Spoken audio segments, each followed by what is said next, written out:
Let's bring in Mike McGuinness. He's the executive director for the Oakland County Pioneer and Historical Society. It must be a great time to appreciate history, but let's hope that we don't have to repeat the past year and a half anytime soon, Mike. Amen to that. Yeah, that's the beauty of the field I'm in. It's always replenishing. There's always an endless supply, not only what's been happening for decades and then centuries and then millennia, but every day is a new journey in terms of new local history that's being crafted. And so, with that, can I ask you, Mike, because I do know that the Oakland County Pioneer and Historical Society, you're also a nonprofit. And it's been a time of struggle for some nonprofits. How are you and your team doing right now? It's a labor of love. They were a scrappy nonprofit for generations, so they almost were battle tested to go through some difficult times. But due to us being a member-based nonprofit in terms of community members who care, sharing their resources, sharing their volunteer time, we've been able to make it through. And this last year was actually a very successful year in terms of grant funding, a lot of one-time funding opportunities that came about because of the pandemic, and we were successful in earning those funds. And that's great to know because I think that for so many of us, we want to have a record of this time that we've lived in, because when we're looking back at the Spanish flu 100 years ago, there wasn't a lot of information to look back on. And so, how do you think recording the last year is going to be so different than 100 years ago? And let's hope we don't have another pandemic for another 100 years. Obviously, we have the benefit of technology. The service that you're providing right now creates the logistical means to capture so much more than they would have 100+ years ago during that massive influenza epidemic. But if you think about the 1921, we've just come on the centennial of the Tulsa massacre, when in Tulsa, Oklahoma, Black Wall Street was wiped out in racial violence against the thriving African-American community there.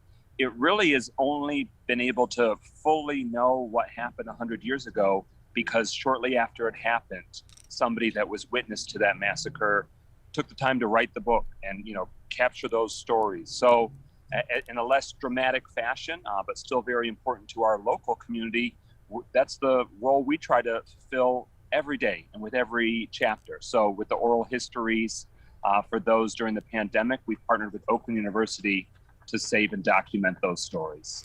It really is, when we think about history, how important it is to document the moments and the times that we're in, because when we're living it, we don't really think about it as history. That is so true. I'm also president of the Pontiac School Board, and our History Center is located here in Oakland County seat, Pontiac, Michigan, at this historic governor's home just north of downtown Pontiac. And 50 years ago, this year marks the 50th anniversary of when 10 school buses were bombed by Ku Klux Klan members to protest the racial integration of Pontiac's schools. And it really had a defining impact on race relations, on public education in Oakland County and in Michigan, the fabric of the community of Pontiac and Oakland County's evolution. But because it was so raw and so recent, it wasn't viewed as important or worthy of, investing a lot of time to save and share that information in those stories. And now here we are 50 years later, and most of the people that were really on the front lines of that pivotal time, they've passed away, or they are, no longer in a position to easily be able to capture those stories. And that's a real loss of identity of who we are and learning from history. So that way, as you alluded to at the beginning, we don't repeat avoidable mistakes, and we grow and we get stronger as a community as a result of it. So that's just been heavy on my mind, that because it's in living memory and it's only 50 years ago, but 10 years ago, it was 40 years ago. And, if it happened just a few years ago, it's almost considered not historical or not important, even though it's had such a massive reshaping of our lives. And that's true for this pandemic that we're still through the churning and ongoing process of. So if I can ask you, Mike, again, Mike McGuinness with us here on the MegaCast. He's the executive director for the Oakland County Pioneer and Historical Society. How do we engage the younger generation to get them passionate about history and about helping to create history by getting involved? Thank you for asking that. We've had a lot of fun, success, and I've been the director for the last 2 years. And traditionally, many historical groups and historical societies, including our own, skews a lot older. People that perhaps in their retirement have time to reflect and volunteer. And we've been successful in basically approaching the community where they're at and where they're interested in. So rather than solely being about what happened 150 or 200 years ago or more, it's also about what's happening today and to try and be more of a hub and a crossroads for the community. So when it comes to live music, community organizations and nonprofits, antique sales at our and flea markets here at our history center, think outside the box and view us as a historical organization as more of a pillar in the community, but a hub of activity that can be as relevant and evolving as any other element of a thriving community. So, Mike, I'm going to actually admit this to you. I have driven by that house a million plus times because I live right in Keego Harbor, and looked Nice. over and thought, oh, I should Google that. And then I kept driving and never did anything. Well, you're not alone. You're not alone. So don't beat yourself up. But I mean, just Keego Harbor is such a small community, but that has fascinating history in terms of the evolution of our county. I mean, from when downtown Pontiac, almost half of Oakland County's population 100 years ago lived right in Pontiac with our growing automotive factories and the thriving downtown shopping. The interurban, the streetcar that ran throughout Metro Detroit, downtown Pontiac was a hub, and there was a streetcar that literally ran to Sylvan Lake, through Sylvan Lake, to Keego Harbor, because it was such a destination and a resort town for those who wanted to have that more lakefront living and maybe escape the city. But I can remember as a kid going to the Keego Theater. It's since been demolished. Beautiful old Art Deco marquee that at our sister organization, the Orchard Lake Museum, that's handled by Greater West Bloomfield Historical Society, right there at Long Lake and Orchard Lake Road, they actually have the marquee. They've saved some of the seats and the projection screens and the marquee, the Keego Theater.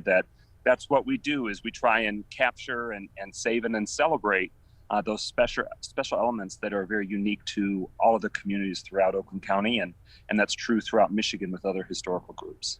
So with that too, Mike, if I can ask you, how do you separate yourself from some of the historical societies, or do all of you kind of feel like you're connected? It's just a matter of this one focuses on this community, this one on this community. That's right. Our historical society is countywide. We started in 1874. We're one of the oldest organizations in the state. And really around America's bicentennial in the 1970s, you saw a real growth in the number of local history groups. And Oakland County experienced that too, but that also is going in line with when Oakland County was exploding in population, where an area like West Bloomfield is no longer about farming. It's a suburb of Detroit, and that's a big change, and the population exploded. So there was now more individuals to volunteer or history to save. So we view ourselves as kindred spirits with our other groups. There's a lot of cross-pollination with our members and people that care and attend. So because Oakland County now has 1.3 million people, there's a lot to cover. And so we need that reinforcement where they can really go specific and focus on Rochester or Birmingham or Lake Orion, because there's so much information and materials and research that can be done that the more the merrier, truly. And you just think about how much Oakland County has changed over, the past 100 years. And with that, Mike, you did mention that your member base. So how can people find out more? Do you have events coming up now that COVID, we hope, is kind of in the rearview mirror, but we're starting to get out a little bit more? Yeah, last year we had a lot of virtual talks and presentations that were really well received, and we did a lot of drive-through events. So this year, July 24th and 25th, we're able to join in a more traditional way in person for a big outdoor summer festival. It's our 52nd annual Summer Ice Cream Social. That's July 24th and 25th, a Saturday and Sunday from noon to 4 each day. So free admission, free ice cream, free cupcakes, a lot of free activities, and then just dozens of different community organizations and businesses and musicians all coming together and celebrating local history, but celebrating one another as communities. So that's one great example. We have a Oakland History Center Facebook page that's really active and vibrant. And so we encourage you to check out our various social media profiles and handles, but also our website is oaklandhistorycenter.org. I'm Mike McGuinness, our executive director, and we're just one email, phone call, click, or Facebook message away to hear your questions, learn about what interests you, and if you're up for it, joining us or throwing a few dollars away so we can keep the lights on. We've been running this caretakers for this historic site that was built over 170 years ago since 1945. So it's a labor of love, but it's worth it. There are so many really precious, beautiful, historic people, places, and things that we've lost over the years because it just wasn't made a priority. So our mission is to save and celebrate as much as possible about what makes our communities unique. And with that, just another minute or so, but with the house, what is the expense of trying to maintain the house behind you? Sure. Our annual budget is about $115,000 a year. 10% of that alone is in insurance coverage. But in terms of just the expenses of operating, it's substantial. And the more active we are, the more substantial the costs. So with that, again, we're talking with Mike McGuinness. He's the executive director for the Oakland County Pioneer and Historical Society. It looks like, Mike, we maybe lost your video. But with that, we want to remind everyone, as he was saying, it's membership based. And Mike, any last words that you want to share with us, about 30 seconds before we let you go? The more the merrier. Local history is what makes our communities unique, and it is more fun and more rewarding if we've got more folks that join us. So even if you want to attend one or two events a year or throw us a few dollars, it really makes a big difference, and we'd be grateful to have some fun with you. Well, we so appreciate it, and I will say you said the magic words earlier, free cupcakes. Yes. Well, thank you for the work that you do, but also preserving our history, because we need to remember our history, learn from our history in order to move forward as well. So again, the Oakland County Pioneer and Historical Society. We want to say thank you to Mike McGuinness, the executive director, for being with us.